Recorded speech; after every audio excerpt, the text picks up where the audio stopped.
Hello everybody, it's me, and we're here to make another pot today. We also have a little bit different of a video.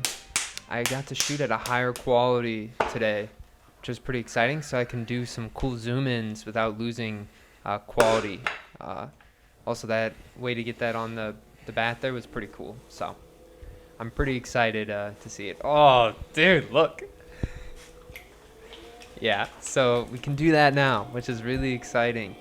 I had to figure it out, and the only problem is that my camera can only like shoot for like 10 minutes before it overheats, which is a little bit of a problem, but you know, I can deal with it for now. And I can't shoot consecutively, so I have to sort of take a break in between. So, you know, maybe we can figure out how to do it later on. But for now, it's just I'm pretty excited about it, and we'll just get into the video. Today, this pod actually it's pretty actually turned out pretty cool. The only problem is that I ripped quite a sizable hole in the side of the pot. I mean, these aren't going to be filled with liquid, so maybe I can do something later on with it. But I am pretty excited with how this one turned out. I think this is one of the better of my pots as of recently. Sorry, I'm just looking at it right now.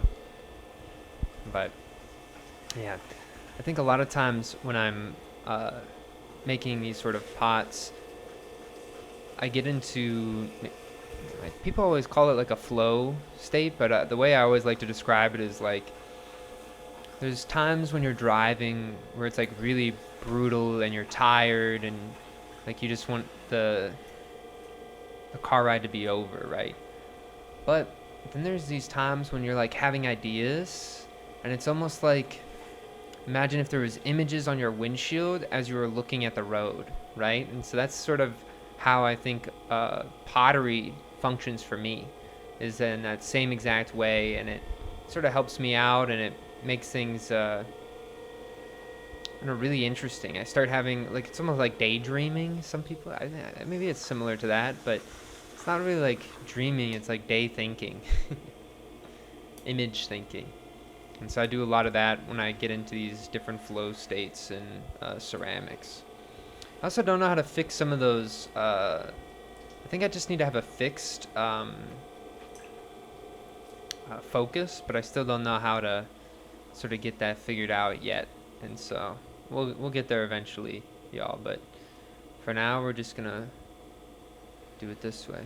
It's kind of interesting because I've also been making these shorts videos that have kind of been this close up to the pot. It's like what we're seeing right now, and I saw that there's actually quite a few little moments that we didn't get to see in some of the old videos that we can now see in some of these videos, right? And so like some of them is like the polling, and oh my gosh, am I excited about this, yo. It's very cinematic. It feels like very dramatic, like a movie, but I'm gonna just work on the top here for a little bit, and I think that's like my biggest problem with some of these pots has always just been the top. Once I get the top sort of figured out, once I get it thin enough and everything, then that bottom just won't like fall apart and break.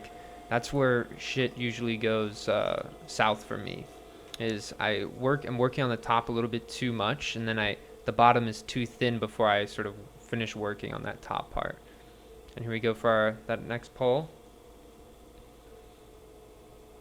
And you can see that, like, that I'm trying to keep that ring, and you can almost feel that ring when you're there. And I'm just trying not to push my hand from the exterior forward through the pot.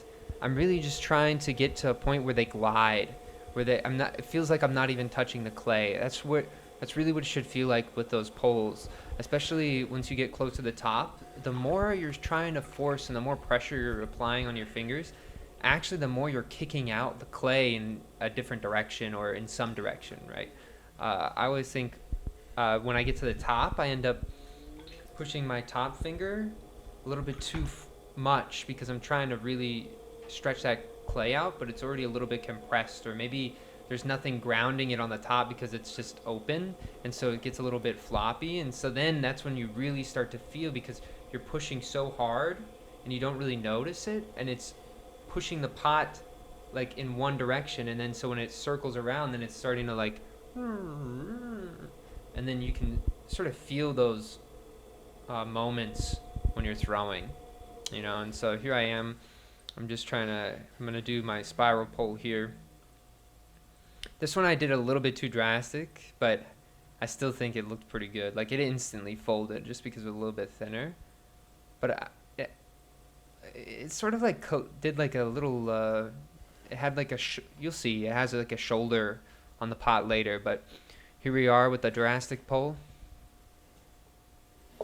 I think this one was pretty good, and I think the hardest part with the drastic pull is keeping a consistent speed. As soon as your speed gets, there's that rip. As soon as your speed gets a little bit inconsistent, then it just sort of falls apart. And then here I am. I'm just slowly pushing down ever so slightly, and it's gonna self-twist, right? Because the bottom's twisting faster than the top because my hand is applying downward pressure, and that's what causes that little turn. And here I am I'm putting my hand on the back so it doesn't just push it forward and down. And so there we go. We have a nice little pot there. I keep looking at it to see if I do anything else to the pot on that top, but looks like I just kind of focus on this bottom part. And here again, we got a little bit of a blur. Apologize for that. But it is pretty exciting to get these videos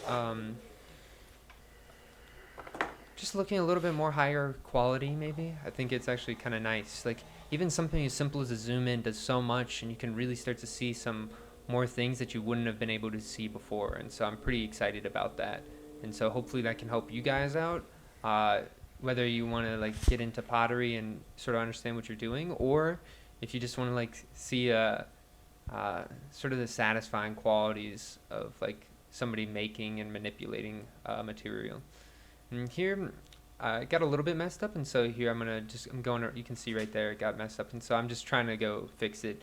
And I didn't fix it perfectly, so this was sort of a mess up, but I'm just working on it, and I'm just inspecting. I'm okay, the distance is like from here to here, so there would be one spot where it didn't match up. Okay, so what your goal is to adjust the two things next to it, so then you can fit that third mess up in properly, so it looks like good. And so you're shrinking two of the sides that may have been a little bit longer, just a little bit, so then it all looks uniform. And so that's what we have here. It kind of all looks uniform. My nail kind of hit one of the sides, but ended up being okay. And then I really like the pot. Even you can see how it's like collapsing on that top inward, so it flaps over, and then all of a sudden it goes, it flaps over, and then it goes inward. And I thought that was just a really good moment for the pot. But you know, thank you all for watching, and as always, all the best and strong mentality. I don't know why I almost forgot it there for a second. That was you'll see my face just go blank. All right, peace.